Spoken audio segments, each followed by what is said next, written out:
Pour en finir avec le stringing et les chevaudanges sur ton imprimante 3D, je te propose de te montrer comment on calibre la rétraction. On se retrouve sur Orca Slicer. Là, on va faire calibration, test de rétraction. Alors, pour qu'on puisse bien voir la différence, moi, je vais commencer directement à 0. Et la rétraction de fin, je ne vais pas dépasser les 1 mm. Je ne voudrais pas que ça colle dans le hot end. Donc, voilà. Donc si toi tu as une machine avec un direct drive, tu peux rester sur ces valeurs.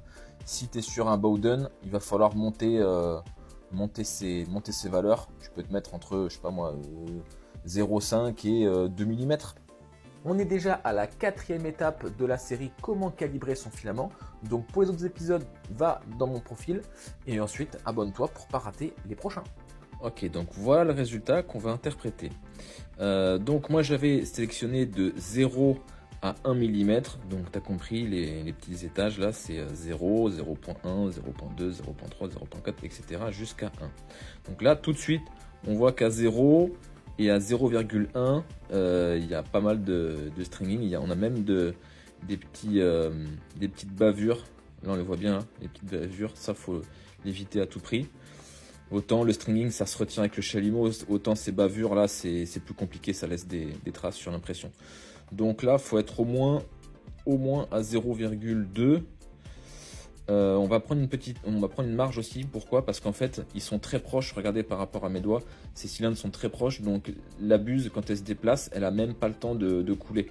Donc il faut se dire que sur une impression qui fait 20 cm de diamètre, s'il se déplace de 20 cm il aura beaucoup plus le temps de couler. Donc on va prendre une marge, donc ça veut dire que là je suis à 0, 0.1, 0.2 et on va doubler ça. Je pense qu'on va se retrouver au niveau de 0.4, ça devrait être pas mal. Voilà, donc on se retrouve dans Orca Slicer pour renseigner la nouvelle valeur. Alors là, ce qui est très intéressant, c'est que normalement la rétraction, on vient le régler dans les réglages de l'imprimante et dans Extruder. On se retrouve avec la rétraction qui se trouve ici. Mais admettons qu'on utilise un filament différent à chaque fois, notamment du filament bois qui bave beaucoup plus facilement.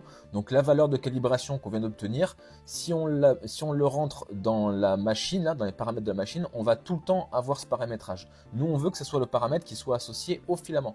Donc pour faire ça, tu vas dans les paramètres de ton filament.